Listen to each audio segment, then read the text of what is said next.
السلام علیکم ورحمۃ اللہ وبرکاتہ۔ معزز ناظرین کرام، آج میں حضرت سیدنا امام اعظم ابو حنیفہ رضی اللہ تعالیٰ عنہ کے زندگی کے متعلق مختصر جانکاری لے کر حاضر ہوا ہوں۔ یہ تو آپ سبھی جانتے ہیں کہ حضرت سیدنا امام اعظم ابو حنیفہ رضی اللہ تعالیٰ عنہ کے ہم مقلد ہیں۔ امام اعظم ابو حنیفہ کے والد محترم کا نام ثابت اور دادا محترم کا نام ذوقی رحمۃ اللہ تعالیٰ علیہما ہے۔ حضرت امام اعظم رحمۃ اللہ تعالیٰ علیہ کا نام نعمان ہے، نعمان بن ثابت بن ذوقی رضی اللہ عنہم۔ حضرت ذوقی رضی اللہ تعالیٰ عنہ جو حضرت امام اعظم کے دادا ہیں، وہ مولائے کائنات علی مشکل کشا کرم اللہ وجہ الکریم سے کافی الفت اور محبت رکھتے تھے، جس کی بنیاد پر آپ نے اپنا فارس، جہاں پر آپ کا گھر مکان تھا، اس جگہ کو چھوڑ کر کوفہ تشریف لے کر آ گئے۔ اور حضرت ثابت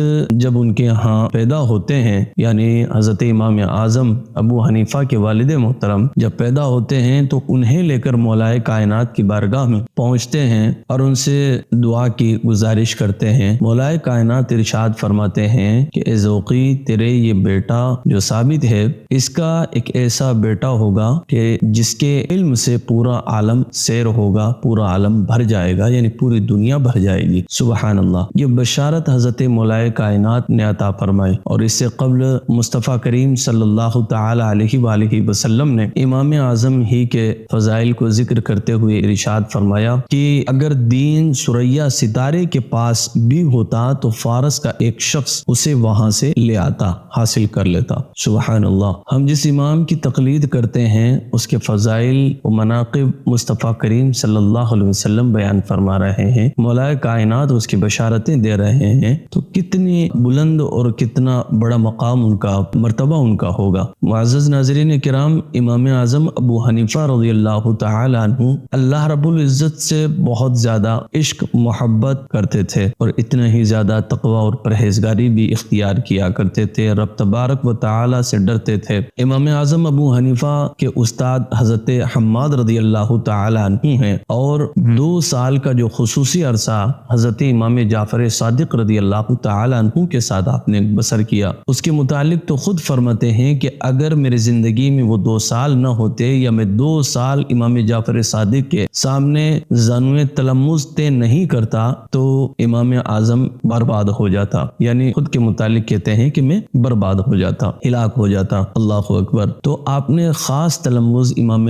جعفر صادق سے بھی حاصل کیا، آپ کی شاگردی میں بھی رہے، اور علم لوگوں کو تقسیم کرتے، درسگاہ میں پڑھاتے، خوب زیادہ شاگرد آپ نے پیدا کیے، لوگوں میں علم کو تقسیم کیا، بانٹا، اخلاق پیش کیے، دین کی تبلیغ کی، اور سارے دن رات اللہ رب العزت کی عبادت میں بھی رہا کرتے تھے۔ اپنے وقت کے بہت بڑے تاجر بھی ہوا کرتے تھے، بہت بڑے عابد بھی ہوا کرتے تھے، بہت بڑے محدث بھی ہوا کرتے تھے۔ جتنے بھی محدثین گزرے ہیں، سبھی کے آپ استاد بھی ہوتے ہیں، اور مجتہد اول کا ٹائٹل بھی آپ ہی کو ملا ہوا ہے۔ حضرات محترم، آپ نے تقریباً 70 سال کی عمر شریف پائی، اور 150 ہجری کے اندر آپ کا وصال ہو گیا، وفات پا گئے۔ بغداد شریف میں آپ کا مزار انور ہے، جہاں پر ہر کوئی آدمی حاضر ہوتا ہے اور فیض پاتا ہے۔ امام شافعی رحمۃ اللہ تعالی علیہ خود فرماتے ہیں کہ امام اعظم رحمۃ اللہ تعالی علیہ کا مزار مبارک اللہ رب العزت کی مقبول ترین بارگاہوں میں سے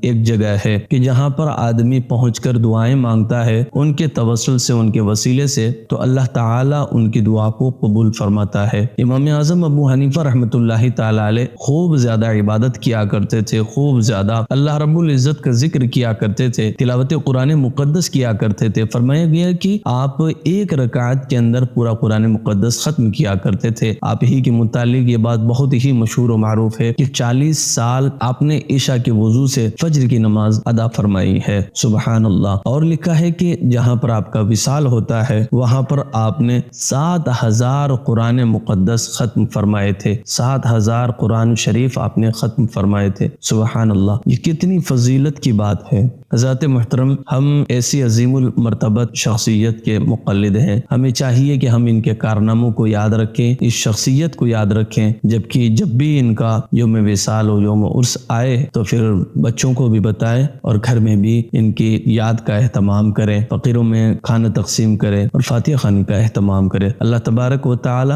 ہم سب کو ان کے فیض و برکات سے مالا مال فرمائے۔ والسلام علیکم ورحمۃ اللہ وبرکاتہ۔